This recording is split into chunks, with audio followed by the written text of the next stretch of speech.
तव कथामृतं तप्तजीवनं कविभिरीडितं कल्मषापहं श्रवणमङ्गलं श्रीमदाततं भुवि गृह्णन्ति ये भूरिदा जनाः भुवि गृह्णन्ति ये भूरिदा जनाः.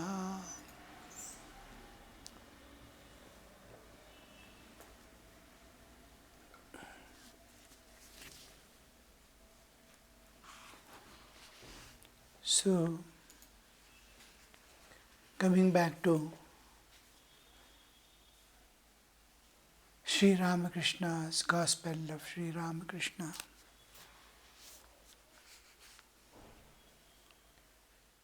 Sri Ramakrishna has got up early in the morning, moving about up and down, bowing down to each of the aspects of the divine. He is repeating the various names of gods and goddesses. Finally, addressing to Mother, he is telling, O Mother, thou art verily Brahman, thou art verily Shakti, thou art Purusha, thou art Prakriti, thou art Virat, thou art the Absolute, thou dost manifest thyself as the relative, thou art verily the 24 cosmic principles. Now, yesterday we saw how from the absolute to the relative, the whole existence manifests. There is the absolute existence, one without a second, non-dual existence. As far as we humans, the realization of God is concerned, we understand that to be the ultimate reality, the unchanging eternal existence and the absolute existence.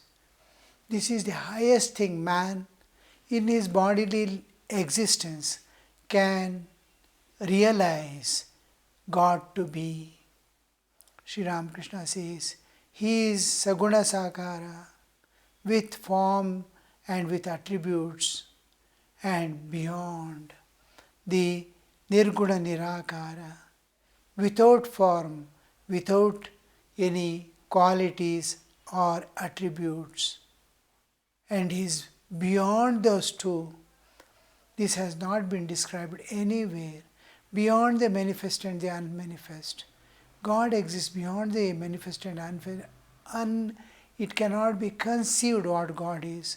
This is the highest reading the human has ever done, the Nirguna Nirakara, the without form and without attributes, as eternal existence, unchanging reality.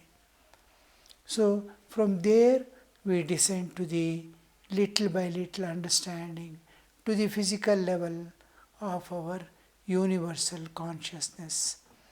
And there are various layers of existence that we pass through, Bhubhuva Swahama Janatapasatyam, and the same thing in respect to chakras in the Shakta, we realize the Muladhara, Swadhisthana, Manipura, Anahata, Vishuddha, Agnya, Sahasrara, as the various levels of consciousness in which the same universe appears with the higher and higher reality to the Absolute. This is what the whole thing so far has been explained in any of the philosophies in the world. So, Sri Ramakrishna is taking from the absolute to the relative, to the human existence, and going back again to the absolute and telling, this is all you, Mother. Because it is the power. Suppose I am doing anything, even thinking, even existing, I say I exist also. Aham Brahmasmi. I am. The I am has a am. I. And this we see that all that anything existence is there, it is associated with existence. Sat, Chit, Ananda we say Sat, existence. Chit, conscious, it is conscious. It is consciousness itself. It exists, it is consciousness. It is Ananda, bliss, absolute. Sat, existence absolute. Chit, consciousness absolute. Ananda, absolute. Now, this is, when we say this, already the aspect of consciousness, existence, all these are associated with the power, Shakti. It cannot be, nothing can be without Shakti. It may be in latent state, in dormant state, one with the existence, whatever way it exists, it does exist. It may not be perceivable. When I enter into deep sleep, absolute, I don't perceive anything. Now, I don't see any duality also in my deep sleep. Deep sleep cannot be compared with the Nirvikalpa Samadhi, but it is a similar experience, absence of I and absence of duality. Now, in absence of duality, there, all my powers that is going to manifest again. I am going to see, I am going to talk, I am going to move about. All these Shaktis of mine, powers of mine, are dissolved in me in a non-dual existence. There are no dualities. There is no. Now, again I am going to wake up. Means the power is remaining with me, within me, with me, as me, in the transcendental aspect of my existence. Like that, even the absolute we see, the ultimate reality, what we call Brahman, the Vedas call Brahman, the whole universe, we are there. I may realize my real existence, I may become immortal, I may experience Nirvikalpa Samadhi, and all my karmas may get dissolved. We say the objective world is my projection. Shankaracharya said, the universe that you are seeing is your projection. Now, I realize and go away. Shankaracharya realized and went away. The universe also should have gone away with him. His realization must have ended the creation. My universe is still there. The universe that I am seeing, which I am going to withdraw and enter into sleep, alone is dissolved. The other part of the universe is continuing. Many Shankaracharyas came and went, realized souls. So many saints came and realized and went away. Universe is continuing. If it was projection of any person, this universe was projection. Till the last soul exists in this universe, the universe is going to be there because it will be his projection. So, a whole universe is going to eternally continue. It may get dissolved back to the source.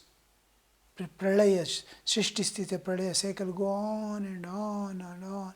It may continue, but when the retractive phase is there, withdrawal phase is there, dissolution phase is there, the universe is not there, nothing exists, even then it is remaining in dormant or latent state in the absolute as the absolute. There is no duality. So it does exist and does manifest again. So this aspect, what all changes, what all it is existence. Now when you don't differentiate between Chaitanya and Chit Shakti, whether you call it Chit Shakti or Chaitanya, it matters same. As the Shakti is existing as Chaitanya without a duality, as Chaitanya. So When I enter into deep sleep, whole of my being, my physical being, the world that I see, everything gets dissolved. All my powers get dissolved. And I, without any duality, does exist. To come back again to the wakings with all, again the same paraphernalia will project out along with me. So he in the absolute, Sri Ramakrishna is seeing the whole play going on eternally, the universe appearing and disappearing. Oh, Mother, he is calling Mother. Oh, Mother, you art everything. What all exists art thou. So here we see even a realized soul. We may read so many books, Shankaracharya's Drikdrishya Viveka, we may read the all Vedantic scriptures, Vedansara and all that. So many texts and so many things that explain the Vedanta, pure Vedantic concept of the Shankaracharya himself, Kevala Advaita, or any other philosophy, Advaitic philosophy for that matter. We may, and you may, a person may realize also. He has realized absolute existence. Who brought him into the relative? It may be a mere appearance. Appearance got manifested. The realization also, like a lost thing. A woman was wearing a chain, and while taking bath, she every day used to keep it outside and then take bath. That day also she took bath and saw the chain is not there. She goes and searches, everywhere chain is lost. She starts weeping and all that.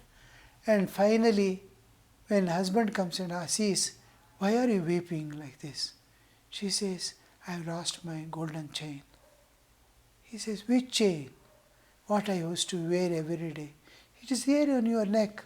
She has not removed that day at all. The whole thing was Brahma. She never lost the chain. Then others started asking, did you get it? Yeah, she used to say, I got it. She has never lost, she never got.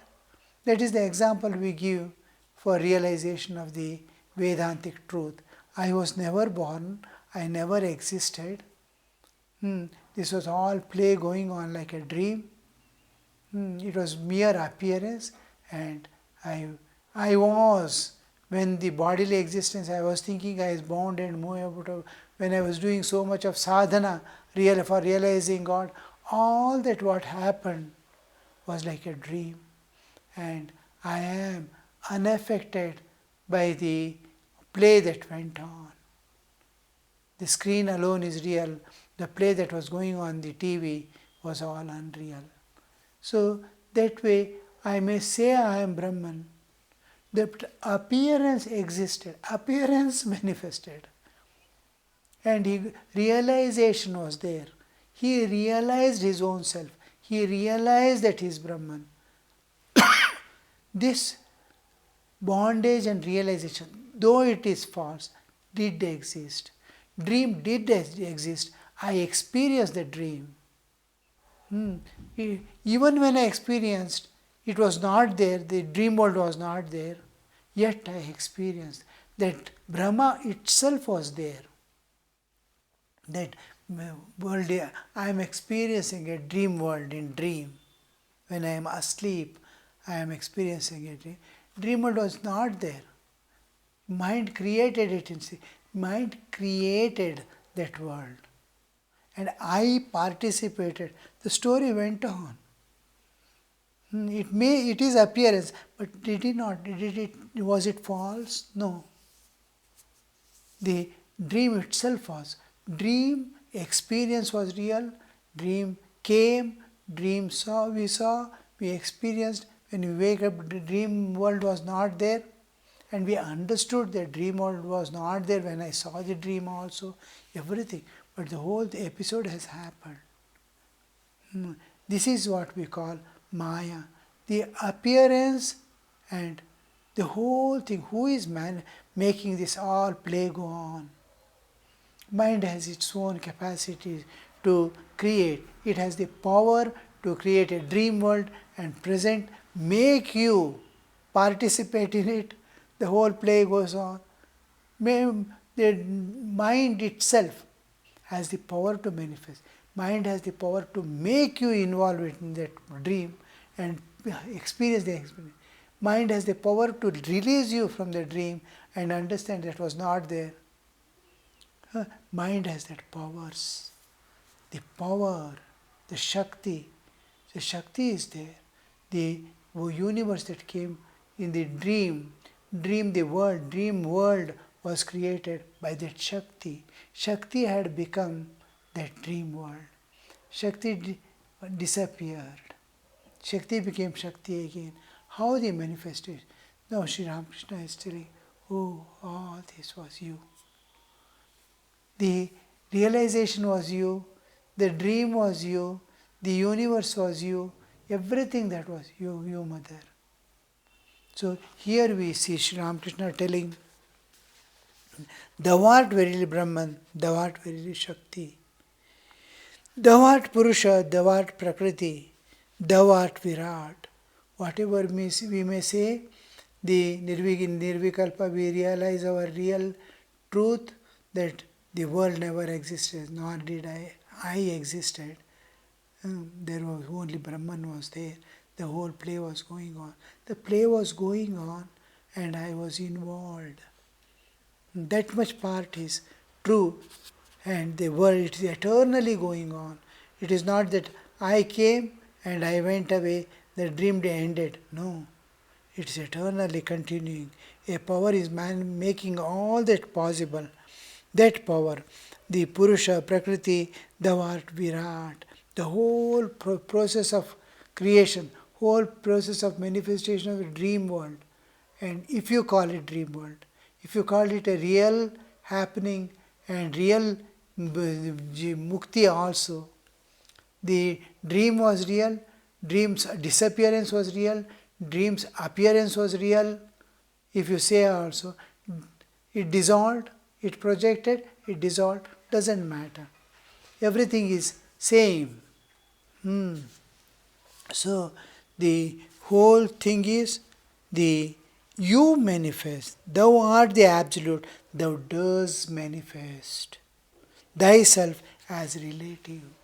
The time I am telling, suppose I am after waking up, I am able to visualize how mind became the whole dream world of mind.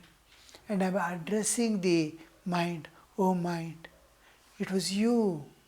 You does manifest. Every night and when I wake up, I know the dream is false, but I am dragged into the dream. Dream world is projected.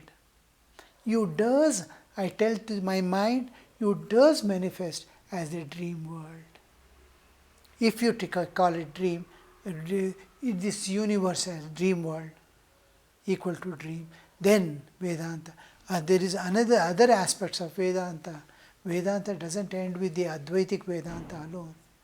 There are the Dvaitic philosophies of Vedanta, the Vishishtadvaita, the Advaita.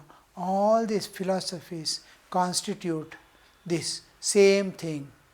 So here we see if you take the Dvaitic Vedanta, then you see the world projection as real, the bondage as real, the mukti as real, the absorption in God is real, the whole play going on real. Yes, the whole universe manifests, it gets dissolved, we manifest, we come into the being, we go back, everything is, whether you call it real or not, doesn't matter.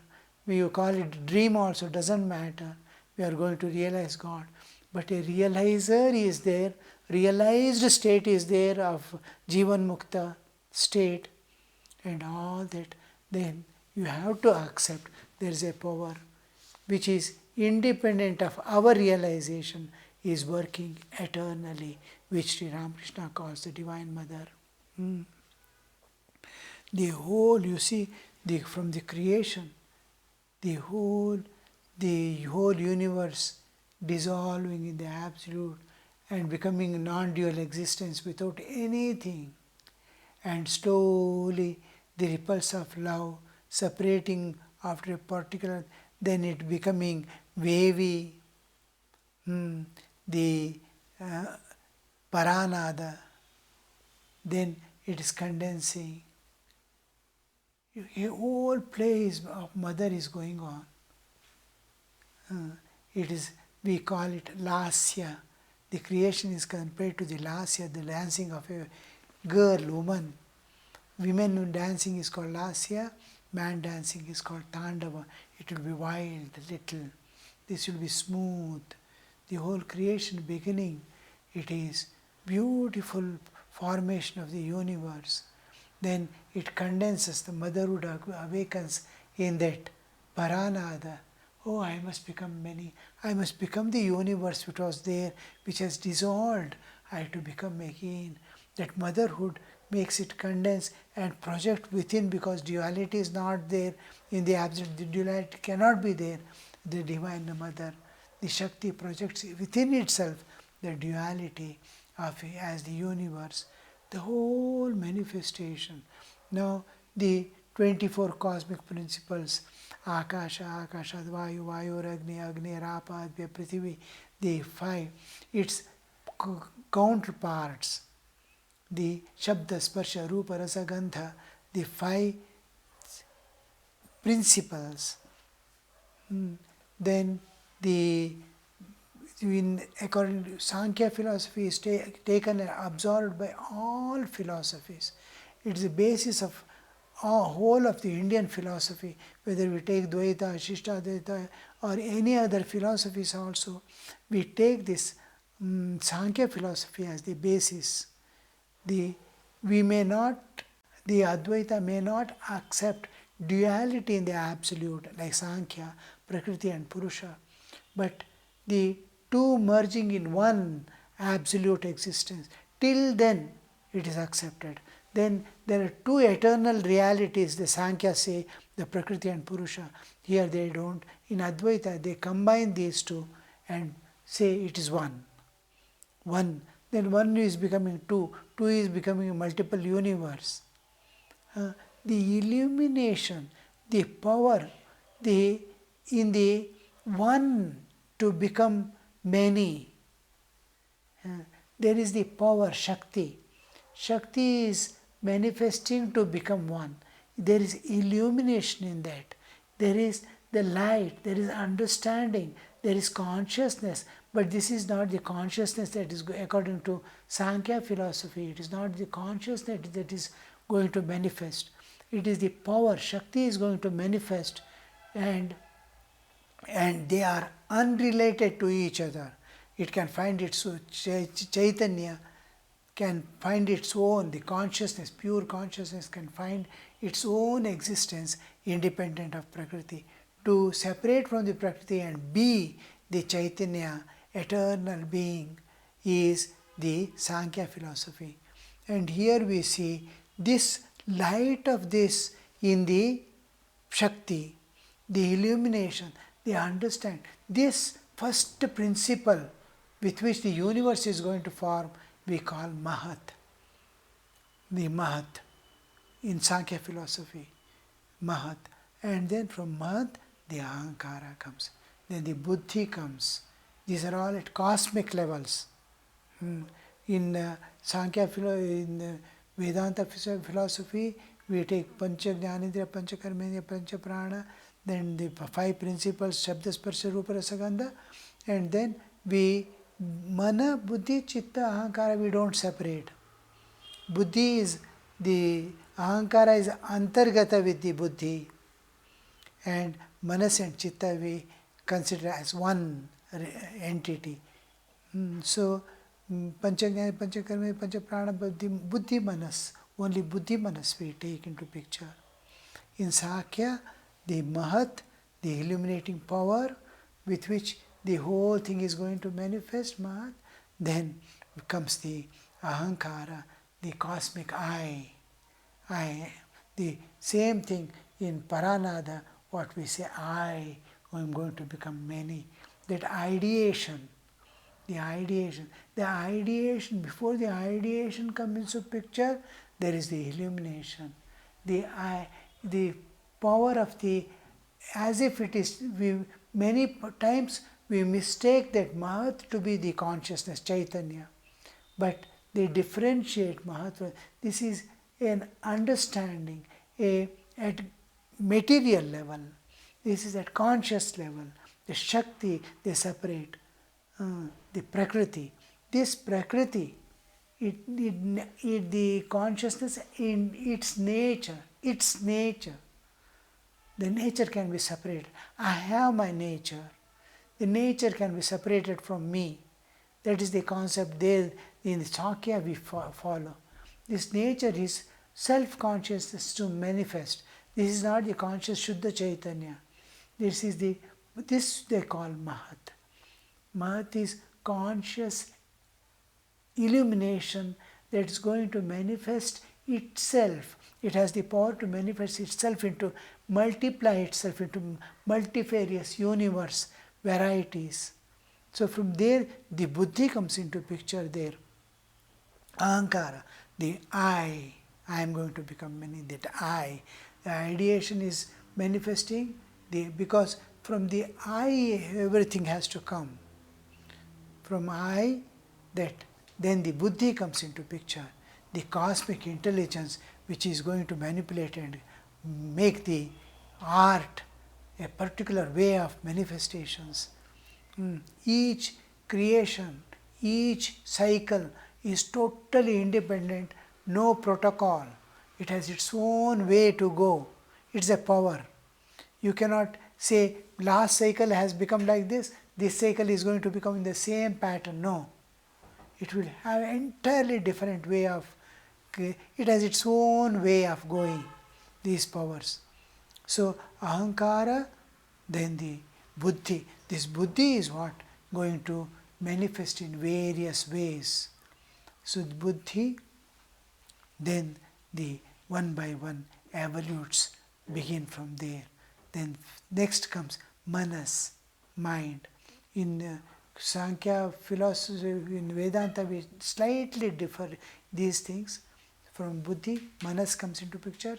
From manas, other things. Akasha, Vayu, Agni, Rapa, Prithvi. The grossification takes place. Finally, the gross matter we get. And then with each evolute, its counter, the Akasha, Karnendriya and Shabda, the sound and its the sense organ that perceives, the perceiving sense. From Rajas we get the Karmendriyas and the energies, prana, collectively prana. From Tamas it multiplies into many. The 5 cosmic principles become 5 gross materials, Akasha, Vayu, Agni, Apa, Prithvi. So Pancha Jnanendriya, Pancha Karmendriya, 5 organs of senses, 5 organs of action, then 5 tanmatras, that is Shabda, Sparsha, Rupa, Rasa, Gandha, objects of perception, which the universe is formed. And then 5 Mahabhutas, this is 5 gross objects. Akasha, Vayu, Agni, Apa, this is the material of the universe. Then these 4 principles, Mahat, Ahankara, Buddhi, Manas. These 24 cosmic principles are with which the whole universe is formed. This we see. Thakur is, Ramakrishna is, oh, that play, that way in which the whole thing manifesting. It is like it's considered as dance. It is considered the whole thing forming is called the rhythm with which it is moving. The various ways of manifestation, like raga and tala, the cosmic dance is going on, cosmic orchestra is going on, the whole thing, cosmic song is going on. So the whole thing, Sri Ramakrishna is viewing, Mother, you have become all this, Mother, you have become all this. Om Shanti Shanti Shanti Harihi Om Tat Sat. Shri Ramakrishna Arpanamastu.